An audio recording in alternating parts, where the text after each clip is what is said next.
caen, se levantan, auxilio en una aturdida intimidad que intimida. Al amanecer digo, hay que sacar la poesía a la calle, la poesía a la calle. Los poetas rimo a veces, brazadas de sigilos que vienen de adentro. Hay que sacar la poesía a la calle, la poesía a la calle, la poesía a la calle.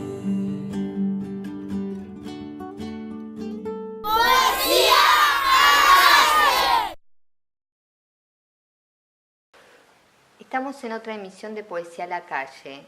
Con este programa vamos conociendo distintos poetas de todo el país. En el caso de hoy, una provincia, Santiago del Estero, un poeta, Samuel Bossini. Él nació en Añatuya, pero vino acá a Ciudad de Buenos Aires desde muy chico. Hola Samuel, ¿cómo estás? ¿Cómo estás, Claudia? Muy bien. Contanos bien, vos naciste en Santiago del Estero y qué pasó para que vinieras acá a Capital a vivir. Y fundamentalmente eran las posibilidades laborales. Era una ciudad chica, con posibilidades laborales muy limitadas. Entonces mi padre y mi madre decidieron... Mi madre en realidad era de acá, no era santiagueña. Mi padre tampoco era italiano, mi padre. Y mi madre era casi de Buenos Aires, entonces... y tenía toda su familia acá viviendo, sus hermanas y hermanos, y entonces decidieron emigrar acá a Buenos Aires. Primero vino mi padre, que se ubicó en el barrio de Núñez, que compró una casa, a pagar, en esa época se podía, y después vinimos mi madre y yo, que en esa época, bueno, venías en tren, en clase única y duraba 24 horas y te comías toda la tierra del planeta Tierra, y llegamos aquí en el año, yo tendría 7 años, y después ya nos quedamos aquí viviendo siempre en el mismo sitio, en el mismo barrio, en la misma casa. ¿Y volviste a Santiago? Muchas veces, de hecho he vuelto, inclusive para la Feria del Libro que me han invitado, y tengo familia viviendo en Santiago, tengo primos, que bueno, a su vez están casados, tienen sus hijos, pero que nos vemos y tenemos mucho trato, ¿no?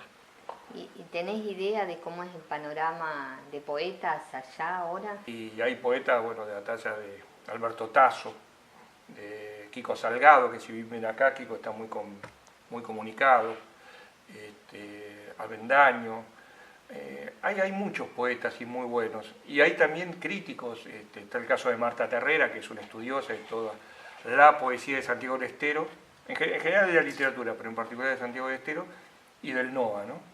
Santiago del Estero, como todo el resto del NOA, tiene muchísima efervescencia literaria, con encuentros, bueno, la Feria del Libro que se hace en un lugar muy bueno, que es la antigua estación de tren, en la cual yo partía, y ahora se hace la Feria del Libro, en un predio que han hecho muy lindo, acondicionado con todas las necesidades para Feria del Libro o cualquier otro encuentro, y además hay encuentros literarios, editoriales, la editorial de Santiago del Estero también edita muy bien, no tienen mucho movimiento. Volviendo a vos, ¿no? Contanos cómo surgió el tema de la literatura. Mira, yo honestamente no lo tengo muy preciso. No ha habido en casas escritores, sí ha habido lectores. Mi madre era muy lectora, su padre era muy lector. Mi nona también era alguien que leía mucho en italiano. Yo recuerdo, así brevemente, en el colegio primario me habían invitado para recitar un poema de Juan Ramón Jiménez, Tristeza dulce de campo, que no pude recitar porque me produjo tanto temor que me quedé afónico. Entonces nunca pude. Y después recuerdo que cuando tenía 12 años nos hicieron leer a Gustavo Adolfo Bécquer y había que también hacer un trabajo sobre eso. Y yo quedé impresionado, no sé por qué, y me pasé como 5 o 6 meses copiando a Bécquer. Y después lo dejé y volví a retomar como a los 16, 17 años. Supongo que tuvo alguna influencia un tío segundo mío, Amado Dip, muy culto, era sacerdote, tenía una formación erudita extraordinaria, y él me hablaba mucho de poetas. Y leía mucho los poetas y sabía, como buen erudito, de una capacidad de memoria infinita, sabía toneladas de poetas de memoria. Muchos, ya te digo, los conocía sobre todo los que fueron del grupo La Brasa, en Santiago del Estero, en Tucumán, los conocía muy bien personalmente, era amigo personal de ellos. Supongo que también un poco por ahí él me facilitó también libros, así que más por ahí, ¿no? ¿Y qué viste en Becker? No sé, veía una expresión muy directa sobre el amor, sobre la vida, que creo que esencialmente ese es Becker, ¿no? O sea, alguien que creo todavía sigue vigente, pese a los continuadores que lo copiaron hasta el infinito y lo vulgarizaron hasta el infinito, pero Becker sigue siendo un gran poeta, ¿no? Un poeta de una visión trágica, infinita y apasionada del amor, casi surrealista, como luego lo entenderían los surrealistas, lo que llamaban ellos el amor fou, el amor loco, ¿no? Capaz de inmolarse por una gran pasión. Lo que uno lee en Becker es la gran pasión, ¿no? Esa pasión incontrolable que maneja el poema y al cual el poeta se entrega. Y yo supongo que eso me habrá deslumbrado mucho. ¿Y después hubo algún otro poeta? Sí, después vinieron casi fila india, millones de poetas, ¿no? Sobre todo la generación del 27 también. Y sobre todo también poetas que no sé, pero yo recuerdo Sobre los Ángeles de Rafael Alberti, que sigue siendo un poeta que me gusta, un libro de poemas sobre todo que me gusta mucho de él. Bueno, por supuesto Neruda, que nos daban también en el colegio. Lo que pasa es que en mi época se daban poetas en el colegio, se leía poetas en el colegio, y entrabas también en la poesía no solo por la poesía, sino también por la narración, porque te daban Horacio Quiroga, Juana Ibarburu, el que te mencionaba antes, Juan Ramón Jiménez. Juan Ramón Jiménez, de hecho, es el gran maestro de la generación del 27, ¿no? El referente más grande que ellos tienen vivo en ese momento y al cual visitan y consultan y charlan, ¿no? Y después los poetas argentinos. Por ahí por la adolescencia traigo conocimiento con Raúl González Tuñón, con la poesía de él, ¿no? Y con Girondo. Y después más tarde yo tuve la suerte de conocer un gran poeta que ya ha fallecido, que gracias a Dios Jorge Monteleón en sus 200 años de poesía argentina no lo incluye, que es Mario Morales, y que nos formó a todos, los que éramos el grupo de Último Reino, ¿no? Que inclusive ellos venían antes que yo, ya venía haciendo, yo me sumo ya en el número 2, pero ellos ya venían de antes inclusive, y que Mario, que no tenía 40 años, tenía una formación, una erudición de poesía y de filosofía en 6-7 idiomas. Nos enseñó a todos los poetas que se pueda uno imaginar. Desde los poetas románticos alemanes, que eran los referentes más sólidos nuestros, los poetas surrealistas, dadaístas, los futuristas, la poesía norteamericana, de Whitman, inclusive es antes, de Emily Dickinson, y fue un referente que nos abrió los ojos, sobre todo toda gran crítica literaria que hubo en ese momento, ¿no?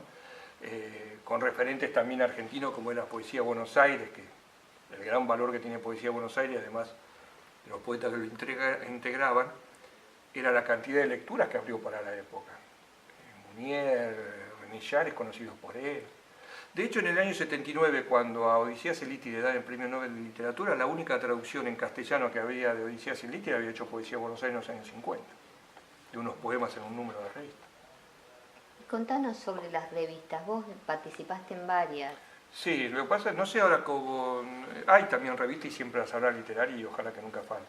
Pero en mi época las revistas literarias discutían literatura. O sea, vos leías poesía, bueno, Poesía Buenos Aires antes que son los años 50, pero vos las leés y te das cuenta que, o el Escarabajo de Oro, tenían una posición, ¿no? No sé ahora qué tanto, tal vez La Guacha y alguna más, pero en general se utilizaban las revistas para difundir la poesía que hacía tu grupo y discutir la poesía. Yo ahora creo que se discute menos, ¿no? Se charla menos. Contanos bien cómo es el oficio de poeta y cómo determinás que un poema es bueno o no. Mira, yo creo que esencialmente la poesía es una invitación a existir. Y que trabaja con un elemento tan abstracto como la palabra, ¿no? Un elemento, un objeto, no sé qué será, bastante abstracto, intangible. Entonces, por lo tanto, todo lo que produce es bastante intangible, ¿no? ¿Cómo creo yo que un poema? Y creo cuando yo siento que está terminado, le veo que hasta dónde era, como decía Alfonso Reyes, ¿no? En realidad uno publica los libros no porque estén terminados, sino porque uno está cansado de corregirlos. A veces te cansás ya de tanto estar sobre eso y lo abandonás, no por la intencionalidad de creerte que eso está terminado, sino porque es hasta donde vos podés llegar y volvés en el próximo poema a intentar dar un paso más, que son siempre pasos de baldositas, ¿no? O sea, chiquitos. Y un poema está terminado cuando, un poema que yo puedo escribir está terminado cuando entiendo que llegué al límite de mi fuerza para trabajar en él, que tiene el ritmo, la sonoridad, cosas en las cuales yo creo mucho, para transmitir, no necesariamente un mensaje, porque también creo como Hitchcock que los mensajes nos dan los carteros, pero sí un clima, una atmósfera, que sugiera, ¿no? Pero que trabajen más el silencio que la palabra.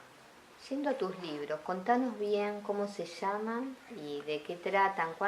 ¿Tenés ejes que reiterás a lo largo de los libros? Sí, hay ejes así, cierta preocupación por situaciones como el amor. Yo creo que inclusive son bastante generales, como la de todo, la vida, el amor y la muerte, ¿no? Que es de los griegos, el primer texto escrito que la Ilíada, que decía hasta ahora sigue siendo, ¿no? El lugar del hombre en el mundo y de qué manera está parado ahí, ¿no? Una vez una fotógrafa me dijo, mira, a mí no me interesa más, no tanto lo que voy a fotografiar, sino desde el lugar que lo voy a fotografiar.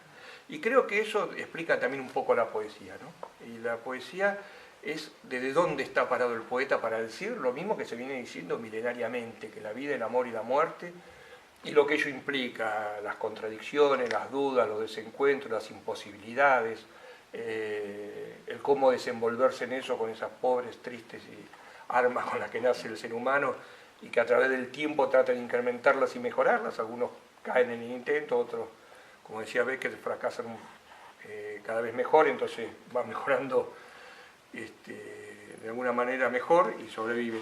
Pero la poesía mía del primer libro que yo publiqué, que es El sonido y la furia, siempre yo he tenido mucha influencia de la narrativa, ¿no? De Céline, de Faulkner, inclusive de Horacio Quiroga, y porque creo que la madre de todo arte es la poesía.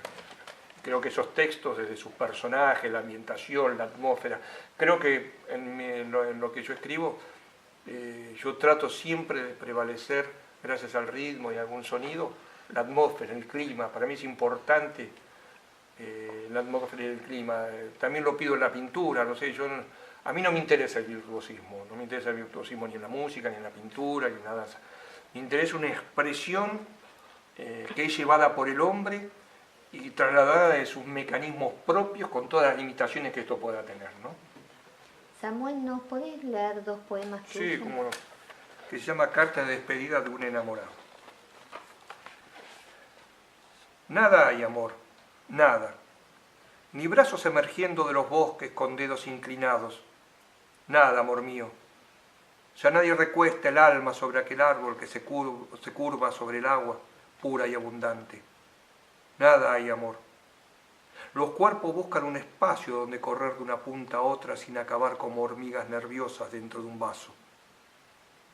Unos sonidos de tijera le anuncian la levedad. ¿Quiénes se aman? Podemos sentir el roce de sus labios como el ala de una avispa. ¿Cómo amar sin sentirse frente a un espejo construyendo un rostro? Nada, amor, ni el ademán de leer las huellas de los rostros grabados en la almohada. Las manos pueden cerrarse y conservar un eco para luego liberarlo en un cuarto de un baño. Todos somos ojos de una misma cabeza. Nada hay, amor. Puede verse con claridad cuando intentas en mitad de la noche rehacer nuestros fantasmas famélicos y heridos. Suavemente el cielo cambia sobre nuestras cabezas y nos hace danzar frenéticos sobre nuestros pies de toros. Y decir, nada hay, amor, solo sea nuestro desvalido apego por matar y devorar la presa. Hay que sacar la poesía a la calle, la poesía a la calle, la poesía a la calle.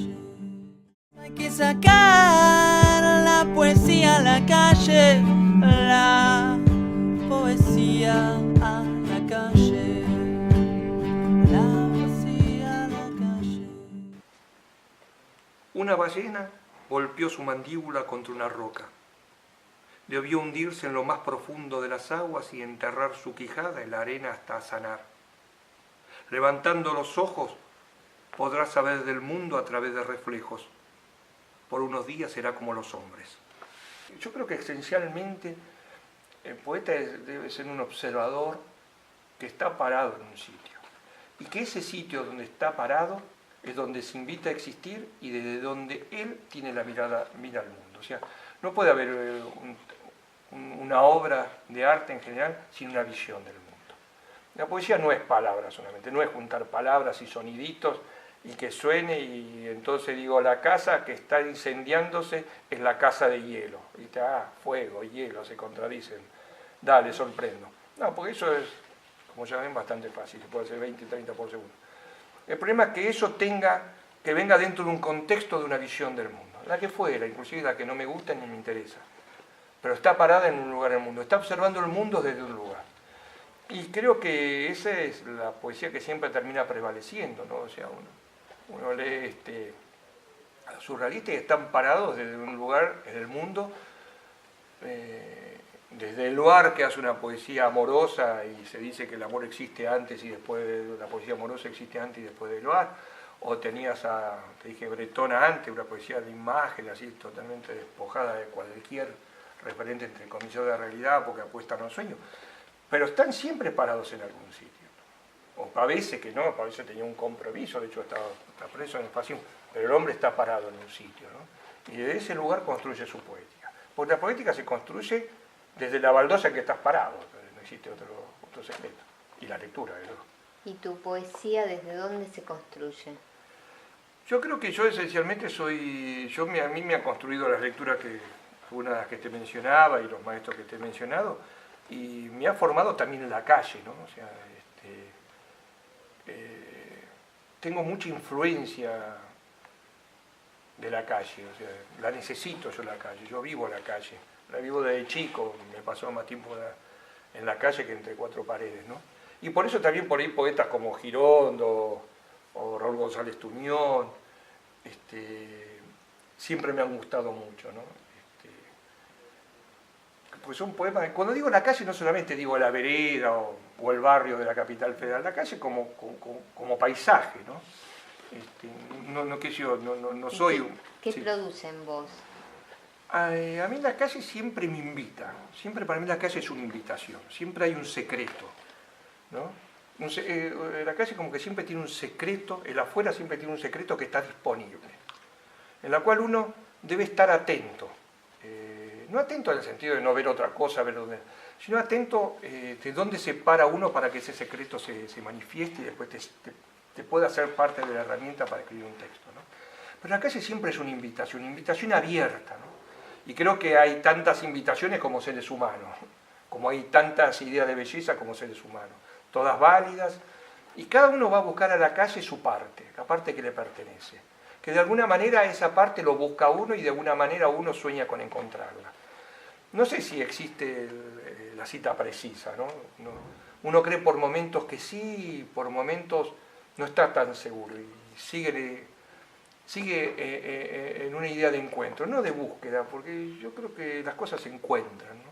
Lo importante es que uno esté en movimiento, el movimiento encuentra. Contanos de los títulos de tus libros. Bueno, uno era este que te había dicho, El sonido de la furia, después otro que hice, se llamaba Para una fiesta nocturna, después hice otro que se llamaba Oscura Tierra, y después tuve como 18 años hasta este libro, que lo edité hace 2 años, 18, 20 años, sin editar, porque no creía yo, y estoy seguro que tenía razón, de que estaba haciendo algo personal. Creo que estaba vaciado, si bien había atisbo de cositas personales, en general estaba demasiado imbuido por todas las lecturas, bueno, con las cuales uno se deslumbraba y quedaba atado, ¿no? Y me tomó todo ese tiempo tratar de trabajar, pero que sea cierto, algo personal. Creo que el trabajo del poeta es el trabajo de la voz, ¿no? Como cantante, o sea, uno abre el libro y sabe que es Girondo, uno abre tal libro y sabe que es Márquez, uno abre tal libro y sabe que es Cortázar, independientemente que vea la tapa. Tiene una voz, tiene un sonido que los identifica. Bueno, Eso se llama lenguaje, y toma mucho tiempo hacer ese lenguaje. Hasta que el escritor hace ese libro, si uno lee para atrás, está ahí, pero no es. Recién toma muchos años. En mi época nadie consideraba que antes de los 40 años podía escribir un texto que valga la pena. Hoy en día tienen 25 años y dan talleres literarios. No sé si eso, vamos a ver a mediano plazo los resultados. Pero antes nadie se les pasaba por la cabeza. De hecho, qué sé yo, Henry Miller, Sartre publican después de los 40 años. Antes era gente que teorizaba, que estaban ahí metidos en el ambiente y tal. Escribían tímidamente algunos artículos, Sartre tenía participaciones políticas. Pero sus libros importantes los escriben todos después de los 40 años. ¿Para vos es importante publicar? No tanto, honestamente. No me desvivo por publicar. Creo que en algún momento es bueno para sacarte de encima algunas cosas y no estar tan encima. No sé, Gonzalo Rojas, a quien quise mucho y fue un gran maestro y fuimos grandes amigos, él vivía reescribiendo sus libros. Por ejemplo, uno lee Contra la muerte o La miseria del hombre, libros publicados hace muchísimos años, él los vuelve a reeditar con los años, sacándole poemas, agregándoles poemas, corrigiendo algunos de los poemas que deja. Vive reescribiendo permanente los libros. Y es una manera, es una poética, de un resultado maravilloso, ¿no? Yo no soy de eso, yo soy más de... Lo terminé, lo publiqué y me olvidé y pasó otra cosa. No lo considero vital e imprescindible en mi caso. La mayoría de los poetas sí, porque por supuesto es respetable. Yo creo que más que nada es... Lo que pasa es que yo le doy mucha importancia al proceso. Entonces para mí cuando yo el poema lo considero terminado yo paso a otra cosa.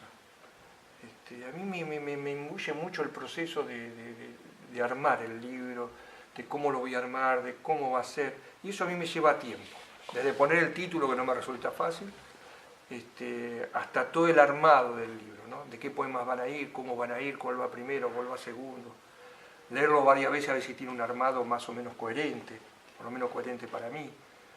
¿Y por qué no te resulta fácil el título? Porque los títulos son muy importantes. De hecho, yo he conocido poetas que no pueden escribir si no tienen primero el título. Y hay otros que, bueno, escriben y les resulta difícil. Hay otros que tienen una facilidad enorme. Que yo no sé, uno se recuerda a Vicente Alexandre, Espadas como labio, ¿no? O Cernuda, La realidad del deseo. Yo creo que el título forma parte de la coherencia de un libro. O sea, no es... Puede pasar que vos juntes un montón de poemas sueltos y le pones poesías, ¿no? De hecho, Juarros, también un querido maestro que también consultábamos tanto y queríamos, cada uno de sus libros, a los poemas le ponía número y a su libro le ponía poesía vertical 1, poesía vertical 2. Tenía toda una poética, obviamente, ¿no? Es uno de nuestros grandes poetas. Pero, y poesía vertical me parece un muy buen título. Pero el título es como que amalgama, es como la malla que cierra, ¿no? Y no es lo mismo cualquier palabra. Olga siempre nos aconsejaba, como sabía que me costaba mucho tiempo, decía, bueno, mira, si no lo conseguís así, el título siempre está dentro del libro. Volvé a leer el libro varias veces y te va a salir el título porque está dentro del libro. Y sí, es un recurso, está bien. Otros cuando ya no pueden utilizan algún verso de un poema de otro poeta y lo ponen, ¿no? Que también es un recurso, es válido. ¿Y qué opinas de las editoriales independientes? Y hacen un trabajo extraordinario, son los que salvan la literatura. Vos agarrás hilos y agarrás Bajo la Luna y tiene un fondo de título que dice gracias a Dios estos libros interesan a la literatura. Y otros también, ¿no? Alción en Córdoba. Bueno, les importa la literatura, son capaces de apostar. Y ninguno se va a hacer rico, es una apuesta en la literatura, que es el gran nicho que dejan las editoriales grandes que antes apostaban a la literatura.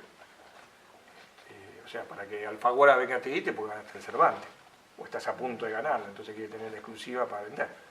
Pero en realidad a ese poeta lo podés buscar en las editoriales independientes y algún libro le editaron, cuando era nada, sencillamente porque le gustó, le pareció interesante, tuvieron la sospecha de alguna luz y yo le apostaba.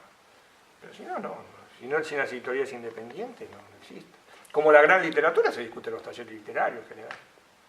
Con respecto a vos como escritor, ¿sacaste muchos libros con seudónimo? Sí, yo tenía ante un seudónimo durante muchos años que era Pablo Narral. Y dejé de publicar como Pablo Narral porque, claro, la vida y el mundo se hizo mucho más complejo y ya me traía muchos problemas porque, por ejemplo, en Colombia, que me habían invitado a un encuentro del Instituto Caricuervo y nos hospedaron en un hermoso hotel, medio al hombre lo tuve que convencer que era yo, no me quería dejar, sobre todo había problemas de seguridad en esa época en Colombia, creo que ahora gracias a Dios está mucho mejor. Por esa época era todo un tema el problema de la seguridad y no sabía si yo era aquí o qué, ¿viste? Pero bueno, y después vino el problema que por ahí me mandaban el pasaje, también en otro encuentro me invitaron en Colombia, como Pablo Narral, y por suerte uno de los organizadores tenía un familiar que trabajaba en Avianca y pudo cambiar el nombre, si no perdíamos el pasaje. Sí, era bastante complicado todo, entonces dije, bueno, si uno ha nacido con esto, ¿cómo seguir con esto? Bueno, ya culminando la entrevista, contanos qué representa la poesía en vos. Y yo, como te decía antes, es una invitación a la existencia, sigo trabajando con esos elementos, con ese elemento tan impreciso que es la palabra, como decía Donaldo Pellegrini, que la definió también, que decía que el poeta quiere decir con palabras lo que las palabras no pueden decir, ¿no? Se trabaja con el silencio, se trabaja con la construcción de un mundo que a partir del poema comienza a ser real. O sea, yo creo que una de las grandes capacidades que tiene la poesía es inventar un mundo, como Van Gogh en la pintura inventó una luz, ¿no? Van Gogh inventó una manera de mirar la luz y de ver la luz y de que la luz exista. Y yo creo que la poesía tiene siempre ese desafío, ¿no? De inventar su luz y sumarnos a esa luz. Yo creo que también decía vuestro gran, maravilloso poeta Cardosa de Aragón, un poeta guatemalteco, nacido en México, que decía que la poesía es la única prueba real de la existencia del hombre. Y creo que le podríamos sumar tal vez lo único que pueda salvar su vida, ¿no? Y el mundo. Así que siempre es una invitación a vivir. Bueno, muchas gracias, Samuel. Muchísimas gracias a ustedes y a vos, Claudia, por este programa. Seguimos conociendo poetas.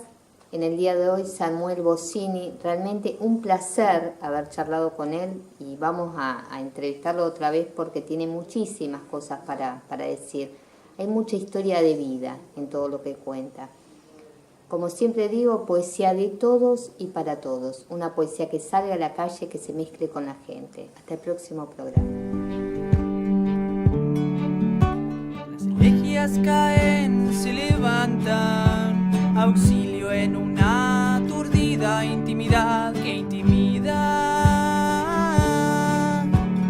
Al amanecer digo, hay que sacar la poesía a la calle, la poesía a la calle. Los poetas riman, rimo a veces, brazadas de sigilos que vienen de adentro. Pareciera ser una lucha contra la corriente, pero no lo es. Hay que sacar la poesía a la calle.